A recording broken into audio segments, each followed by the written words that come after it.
Hey guys, welcome back to the channel. My name's Lee. This is Reefer Explained. Today we're just going to be doing an update on the tank.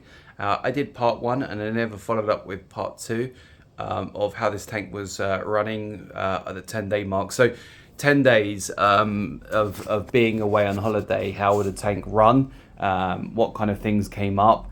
And yes, I have cleaned the glass. OCD and me on the 9th day took over, but this is where I came kind of ups on certain things. So my ATO reservoir ran out of water on the 10th day. So if I was longer than 10 days, then I would need to top it up.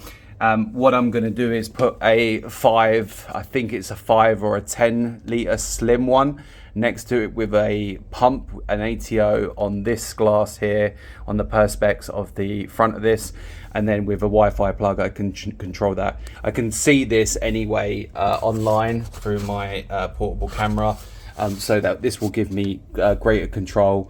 Nothing back siphoning, and making sure if I put a cable in, I think I'll put it in the top, and I'll at this point here I'll put it here, and then probably just make sure it's secure so it doesn't come out and go all over the floor. So these are things that really you have to think about. So ATO, have you got enough? The other thing that came up was I was testing throughout, which I wouldn't be doing unless you've got an auto tester. And my calcium is really low at 350, which is not like my tank. It's normally 420 to 440. And so I checked my levels of what I'm dosing. It's not making a dent, so I've doubled up on dosing for a few days to get it back up. I've done a water change and that's fixed it. I'm up to 380, and by this evening when I dose again on top, that will bring the levels up. I think I had either a bad batch of salt the last mix I did, or something happened. I've just run out of the salt today, and I've just ordered another bucket of Redsea standard coral standard salt, so it should be fine. I'm not saying the salt was the issue, it could have been something else. But I'm really not sure why. I've recalibrated obviously the dosing lines in the last 2 weeks, and they were spot on with calcium and alkalinity. And alkalinity is staying stable between 8 and 8.6, I believe, in that region. And dosing equal parts now at 40-40. At some point I was the only thing I can think of is my CO2 scrubber.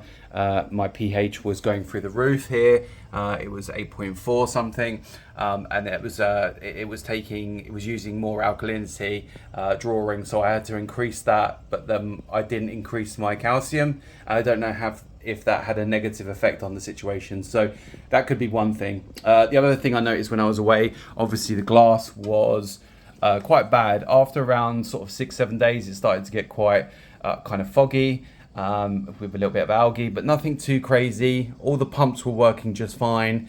There was no problems with the heaters, the temperature controller, or any of those kind of things.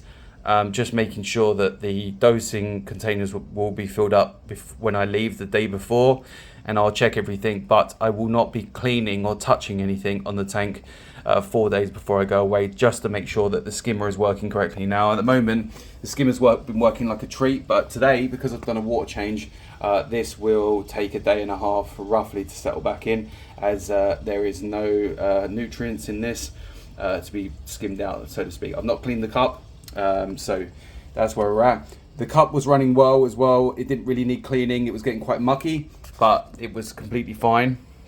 I will clean all the sensors on the roller mat, the level eye for the ATO, which is the blue light down there. You can just about see it.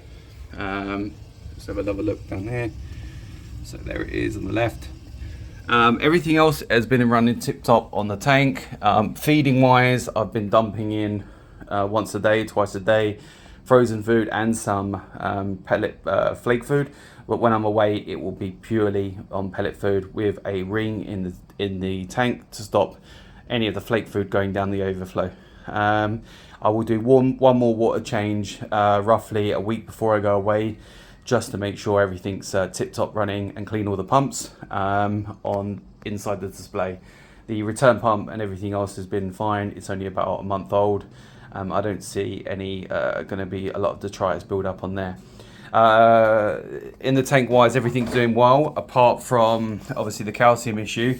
And one of my gonnies here, you can't see, it's so blue, apologies. But there is a gonny here that's struggling, and it was doing really well. Everything else is doing really good, and I put the flow up a little bit more. I felt like the flow needed to go up, so I've gone up to 70% on the wave maker Redsea, and the other one's on a kind of on and off. There it goes now, it's on. So yeah, that's about it. Everything else is a-okay on the tank. Got the ATO container down here covered. I've got another Alvapor being arrived today, and some massive Mexican turbo snails. I think they do a great job. So anyone needs an algae cleanup crew, get yourself some any kind of type of snails. They'll do the job. And yeah, tank's looking pretty good. There is some algae on the rock here, and that's why I'm getting them. There's a little bit here. I am dosing some phosphates to the tank, and nitrates are sitting just below 5 at the moment. So I've dosed a little bit to bring it up. I like to keep it around 5 to 7. I think that's a sweet spot for me. But phosphates are hard reading on this tank. I don't know why. So I'm going by the way things look, and then not trying to overdose the system. So I'm feeding phosphates twice a week on average to the tank, and feeding the tank maybe once a week on Redsea AB+. Apart from that, it's all doing well. If you like the video, you like the content, please give it a thumbs up, like, subscribe, just so I can read out and obviously keep these videos coming. It's a Redsea E260, which is similar to the 250, 269 litres or 69 gallons with the sump conversion, because it's an all-in-one originally, so you can just use it as that. And that's it from today. If you like the video, as I said, please give it a thumbs up. Thank you for watching, and take care. Bye.